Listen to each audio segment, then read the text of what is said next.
My guest today is a soft-spoken, humble fashion designer, an icon who's managed to break into the elite club of global fashion houses without compromising on his design sensibilities. Design that is largely influenced by India's rich heritage of craft and culture. This is the story of Sabyasachi Mukherjee. Stay tuned to Pathbreakers. I'm Neha Bothra.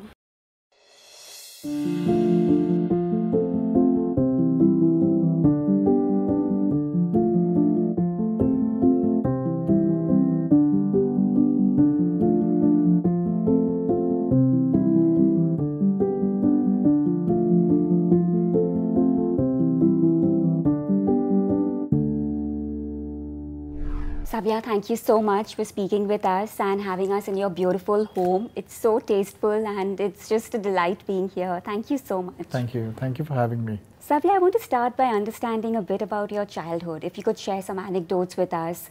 You say you started from humble roots. What were the learnings that helped you be the person you are, that shaped your journey? You know, I lived in a very small town. A manufacturing town called Kakinada, which was on the opposite side of the Hooghly River. I mean, on the opposite side, we had the iconic French colony called Chandanagar, where I went to school on a hand-drawn boat.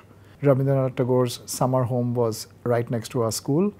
You know, what we lacked in terms of facilities and money, we made it with imagination. I was surrounded by forest and trees and squirrels and birds and tennis lawns. So I had a very small, almost fairy tale childhood. For me, when I came into Calcutta, from there I used to come on Saturdays and Sundays with my parents to Calcutta. Calcutta for me was going to New York and Paris. You know, I remember seeing the Tata Center, which was the tallest building I'd ever seen in my life. I remember seeing imported cars. I remember seeing a big metropolis with so many people, and it was fascinating. I literally lived in a very small, secluded town. But I think the naivety that I grew up with also encouraged me to have a very strong imagination, and I grew up very sensitive, empathetic towards people, towards nature. So in many ways it did shape my consciousness. Mm-hmm. You came from a very academically inclined family, a family of teachers and doctors. Fashion designer, a happy accident? How did it come to be? How did you find your calling? I don't know if I can call that a calling, but you know, I did fashion because it was, you know, the NIFT education was heavily subsidized, it was cheap. It was also something that I could get into easily. I was good at my grades. My parents were readying me to become a doctor. I didn't want to get there. I didn't want to study engineering. And so for me, I had two options. Either I would do hotel management and I would become a chef, or I would do fashion. And I don't know what I would become, because there was, you know, I'm talking about a time when Calcutta did not even have a fashion column. You know, there were a few small boutiques here and there, but there was no real business. So there was no proof of concept that I could tell my father. You know, my grandmother, I remember very famously telling my neighbors and my friends and my parents that you've given your son such a big education and all he wants to do is become a tailor. Because, you know, for them, they did not even understand that there was a business of fashion that was possible. Even I didn't understand. I said, chalo, we'll do it and then we'll see what happens. Mm-hmm. So fashion was clearly a new area for you, not something that you had experience with or something that you had thought about per se or planned. So tell us about the challenges that you had to encounter, how you faced those challenges, and a bit about the struggles perhaps that you went through during this particular phase. See, my family's combined income at that point of time when I was going to study fashion was about 20,000 rupees. We were a family of 4, right? I had never been on a plane. I had never really traveled outside. You know, I used to go to local tailors with fabric and make my own clothes. I remember when I was studying fashion, I had a pair of chinos that we used to call at that point of time Makhan jeans. And that was the only fashionable thing that I had in my wardrobe. So, you know, for me, the big challenge was, how do you create a business for rich people who live life of privilege? It comes from a middle-class boy who has never seen all that privilege in his life.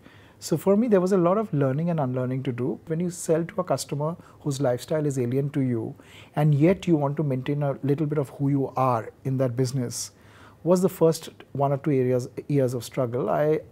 Like I said, I'm fairly intelligent. I quickly learned what I needed to do.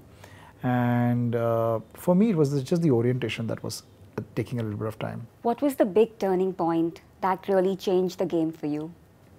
I think it was India Fashion Week in New Delhi. I remember tugging 2 suitcases and going into Fashion Week. I didn't have any assistant. I was most excited that my stall for some reason was opposite to Rohit Bal.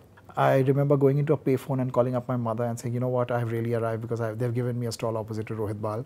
Ritu Kumar came in later in the day to see my clothes. I did Fashion Week, I was a nobody, and then I was on the headlines of every newspaper possible the next day. So I had a vertical rise. It was almost meteoric. It took its toll on me because I don't think I was prepared for that kind of fame. I think I did my worst collection that I did in my career was my second collection because I gave in to that pressure. And I said, never again. I said, I will not give in to gimmicks. I will not give in to pressure. I'll find my way. And I did my third collection, which took me to Browns. And I think it slowly gave me confidence that if you have an idea that you believe in, you just have to be resolute about it. And it's going to be a matter of time till the world believes in you. Mm-hmm. So confidence is one thing. And the inspiration, I mean, to come up with new ideas. What is that one thing which defines your design, defines your style, something that you take inspiration from? India. I mean, you know, you will be a blind man not to step out in India, not find inspiration in every nook and corner. I mean, you just have to travel. Whether it's somebody wearing a beautiful color scheme, like yesterday I was taking some friends of mine from New York and Paris to a small restaurant in Calcutta, and I saw the most gorgeous cotton in fuchsia and tangerine. And I already know in my head that it's going to feature in my next spring collection in a very, very potent manner. I'm a people observer. I watch all around. My mind is like a great camcorder that keeps recording things. It comes out at times when I need the help. Mm-hmm. So did you have a phase of trial and error to find that sweet spot that has now become a trademark for Sabyasachi? You say that India is your biggest inspiration, but did you go through a phase when perhaps you were distracted with what was happening world over and the desire to fit in with a global audience, being ambitious, one would have wanted to do so? Did you go through a phase like that? One season, my second collection, where I gave into the pressure of performing to fit into the pedestal that people had put me up on. Then to realize that, you know, first to please people, you need to please yourself. I strayed very far away from who I was in my second collection. But I quickly learned in my third collection, which was in the third year of business, and I've never repeated that mistake again. Mm-hmm. I'm a quick learner. Indeed. Tell us a bit about the business of fashion. As you said that you are a businessman first, which is so hard to believe. Tell us a bit about that. How did you build this empire, Sabyasachi Mukherjee? You know, I was born middle class. And when you're born middle class, no matter how far you go, what kind of a lifestyle you adopt, your values will always be middle class. We don't really throw away things. We upcycle, recycle, use things.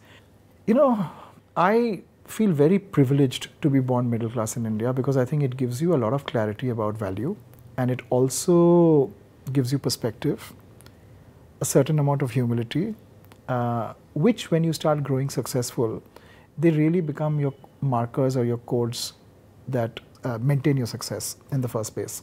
Fashion's nature is to be disposable. So today we are going to tell you that you have to wear a long skirt so that tomorrow we can tell you can wear a short skirt so that you buy more. But nobody really talks about fashion as sustainable or fashion as investment. But for 20 years, we have been a very successful business, which is one of the reasons we have never gone on sale. The big meme on the internet on 1st of April for April's Fool Day is Sabyasachi is on a 50% sale. How do you do that? You do that by creating value for your customers so that they come back again and again. I personally am too middle class to even understand what fashion really means. And when you create value for your customer, you'll always be in business. So, you know, Sabyasachi, you've been very particular about the fact that the garments you make should be garments that can be preserved and handed down from one generation to the other. So craftsmanship, that is such an important area. Tell us a bit about the craft.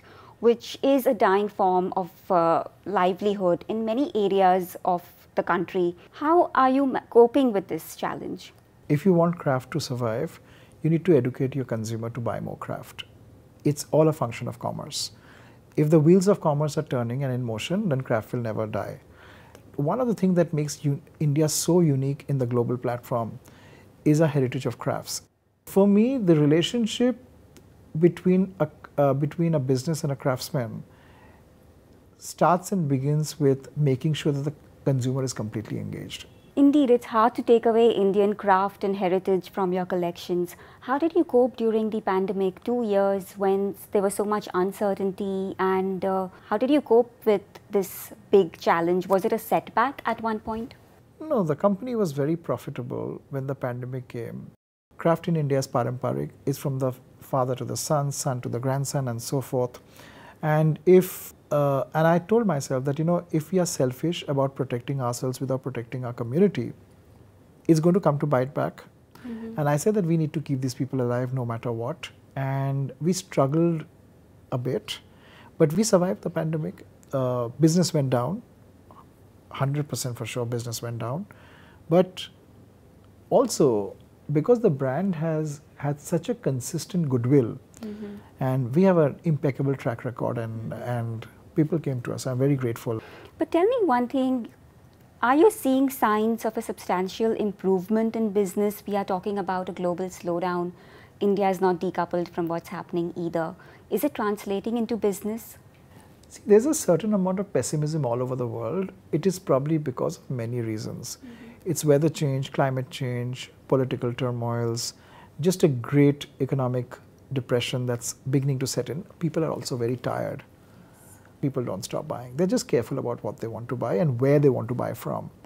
So many businesses, which are the leading businesses in their category, whether it's a Chanel, whether it's an Hermes, significantly improved their businesses, because earlier people were buying Sabyasachi and XYZ. But there came a time when I could see a complete market shift where we dominated the market. When money becomes tight, you buy turn responsibly. Value conscious. Yeah, you turn value conscious. Collaborations are very important when it comes to Sabyasachi, and also done very skillfully. What's your guiding force? What helps you to ink the right partnerships? And also, if I could add to this, how do you manage to retain that India flavor, to represent India on a global stage? How do you strike the balance? You've answered my question. When I do a collaboration, I have only one thumb rule. Because I'm an Indian designer, I'm proud of my country. And I think that, my Indian customers in India and worldwide have given me a tremendous opportunity and a very important platform to tell the India story to a world that does not probably understand India very well. And I want to use that platform responsibly and wisely. So if I don't tell the India story, or if a collaborator is not interested in telling the India story, I'm not interested in the collaborator. Mm-hmm. What are some of the challenges that many of the younger designers are now facing? You see emerging designers who want to make it big as entrepreneurs. You are a role model for many. What do you think are some challenges that is unique to them in terms of the times we live in? Sometimes a big opportunity can also become a big liability. I think the big problem that people are facing right now is D2C, direct to consumer. Everybody's selling on the internet. Yes. But when selling becomes that indiscriminate and that easy, there are no more 20 players in the market, there are 20,000. When I started my business, there were fewer people to compete with. Now everybody is competing with everybody. So this is a time when creating a super brand becomes very difficult, because to rise above that incredible amount of clutter and to become a big breakout star almost becomes impossible. Mm-hmm. The fashion space in India is not that regulated. I mean, it's very easy to copy a design, and you can't really be taken to court for it. How do you deal with it? I mean, you design a collection and a month later you see forms of the collection available so cheaply. Well, I see replicas of the collections too, not just forms. It's a function of economics. When you have a great product, and when you can't deliver scale at a price point, there will be other people who will come to fill up that gap. I'm very clear where I want to position Sabyasachi, and I'm also very clear that there will be people who will copy the clothes, because I'm not filling that blank. I remember I was at Bhubaneswar airport. sitting and there was a woman staring at me. Just before I took my flight, you know, she came running to me and she said, thank you for your Instagram. And I said, what do you mean? She said, every morning at 9 o'clock, I wake up in the morning to see your Instagram because we copy your clothes and we get inspiration from that. So I didn't know what to say. I just smiled. But, you know, these things will happen to you. It happens to the biggest and the best. It'll, you know, when, you know, it also shows the power of your brand. If you're being tremendously copied, you also know that you have traction in the market and you cannot be successful and not be copied. It just doesn't happen. You just have to accept it. When you look at your collection, do you sometimes feel the urge to be present in, say, mainstream? I mean, when you think Bollywood, you know, you just think of a different sense and sensibility. Do you ever feel the urge to be a part of that? Bollywood? Hmm?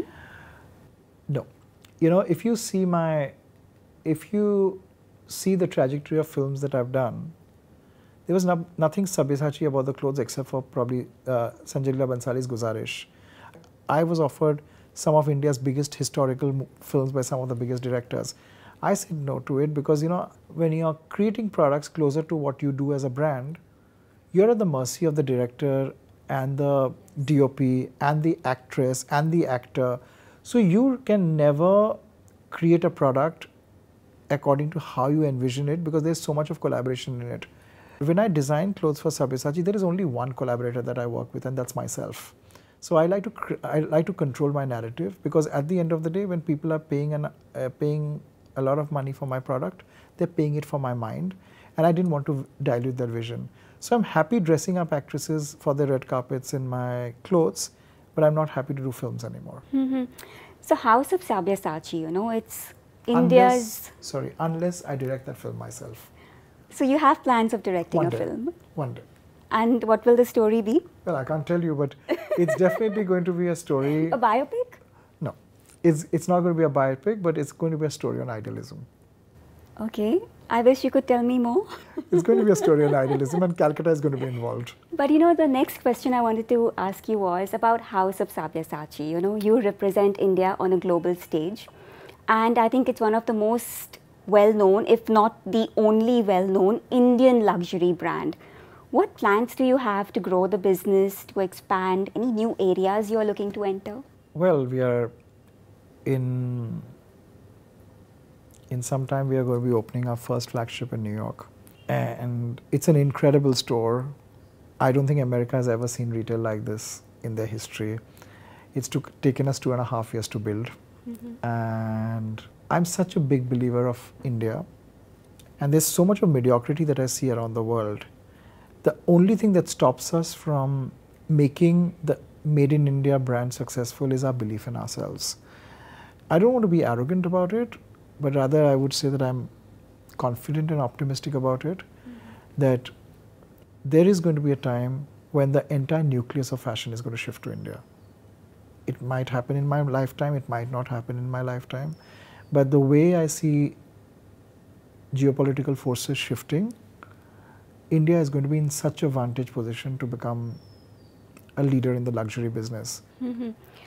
Will that essentially mean that you'll tweak your collection a bit? Will it be still very heavy on the ethnic traditional wear, or would you want to change the silhouettes a bit to cater to a wider global audience? No, I would 100% change the silhouettes because see, there are two things. One, which is Indian heritage in terms of art, textiles and costumes, which globally people might not be able to wear because of two things. It might become too costume for them, or it might become appropriation for them. But you can use Indian manufacturing and Indian crafts to create silhouettes which are easier for them. So, you know, instead of putting Zardozi on a lehenga, you can put Zardozi on a jacket. And like I said, I'm a businessman first and second a designer. I want to create a global business so that I can bring in foreign currency from all over the world into India and probably help develop sustainable models of craft and culture. So I know that clothing is a big focus area for you, but speaking with you, I can immediately think of so many extensions. You have a beautiful home that shows you have a design for interiors as well. So interior designing, beauty, real estate, all these seem like natural extensions to your personality and make for good business too. Are these areas that you would want to enter in coming years? 100%. We are doing them bit by bit. We have a very interesting accessory collaboration that's going to come out soon, which we are going to announce. So we are definitely going to get into beauty. We have already gotten into jewelry. We have got into accessories. We have clothing. I want to get into hospitality and food. I want to get into home. Probably at some point of time, I want to start getting into the business of producing and making films as well. So it's one life. If I can replicate myself a little bit more, then probably I'll be able to do multiple verticals. The world is my oyster. So in the next 5 years, what are some things we should look forward to? Global stores in all important flagships all over the world. You will see a lot of these verticals that we talked about, and hopefully I should be able to break the glass ceiling about the Made in India tag. That, you know, I think India should no longer remain as a manufacturing country. It should be a country from where many brands should appear globally, stand tall with the rest of the European and the American brands. Well, the writing is very clear on the wall. Would you want to bring investors on board? Well, I already have an investor, which is Kumar Mangalam Birla with ABFRL. But if the business expands and if we need to create other models, we will. We are very committed to taking this brand and expanding it not only within India but outside India as well. So you have big plans for what you want to do in the coming years. Do you have these moments when you look back and you feel you would have wanted to do something differently or not wanted to do something? Do you sometimes get the feeling of regret or the feeling of something unfinished? Is that something that even Sabyasachi feels in his moments? Never. I don't have any regrets, only because of the fact that what you did at a particular time was a confluence of many factors: opportunity, time, resources. And they say that don't cry over spilt milk. Sometimes you win in life, sometimes you lose in life, but how you play the sport is much more important. If you go to work or if you go with building a business with conviction that you have done your best, you need to leave the results to just God, because there are many moving parts that you can't control and it's not your responsibility. I'm sure that you encounter big challenges, problems. What is your mindset when a problem crops up, when a big challenge comes to the fore? How do you approach it? How do you solve it? You know, sometimes a lot of problems appear to be bigger than they are because you don't analyze what these problems are. So, and we do knee-jerk reactions to them. So I take a little bit of a pause to really understand the magnitude of the problem. And then I sit about thinking with a logical head how to solve that problem. One of the biggest art of problem solving is to step back, detach yourself from the problem and look at it objectively and subjectively. Who do you look up to? Many people look up to you. Who do you look up to? Many people. Coco Chanel, Madonna, Frida Kahlo, Amrita Shergill, Edith Piaf, Ratan Tata. I think in many ways my grandmother. I think my father's mother was a very, very big influence in my life. She came as a refugee from Bangladesh and settled down here. And for a woman who didn't have much education, she had unparalleled wisdom. And she has been the biggest mentor in my life. So if you see those severe high neck blouses with full sleeves, if you see a certain amount of austerity in spite of the embellishment, it's always a homage to my grandmother. My mother's mother was almost like a child. She was a maximalist. She wore a lot of jewelry. She had a lot of access to a lot of money. My father's mother was very poor and she was very wise and very austere and almost minimal. So there is always a big balance of minimalism and maximalism in my brand. And I think it comes from my two grandmothers who I spent a lot of time in my childhood with. I know you're very busy and traveling a lot of the times. Still, what are your personal interests? I mean, designing, I understand, is at the forefront of everything else. But when you do have time, what do you like to do? Taking long walks, swimming, gardening, and cooking. You know, it's a newfound passion. I could not even boil an egg before the pandemic. So what do you cook now? You know, many things, but I think I like to cook anything that is done with whole spices, that is slow food. Right now I'm trying to perfect jungli mas. because it is a very simple dish, and simple things are very complicated. You just have to get your timing right. So I'm nearly there, but I'll get there in the next 2 months. Sabyasachi, thank you so much for taking time out and speaking with us. But before I let you go, do tell us who your actress will be when you direct that film you spoke about. Well, there were many actresses. There's going to be one lead actress. No, there was many actresses that I thought of, but with time they went out of circulation. But one woman who plays the big lead in the film, if she ever says yes, is going to be Dimple Kapadia. And Dimple, if you're listening, maybe I'll come with the script. Thank you so much, Sabyasachi. I enjoyed this conversation. Thank you for your time. And it's been an absolute delight coming to your house and having this opportunity. Thank you. Thank you. Thank you.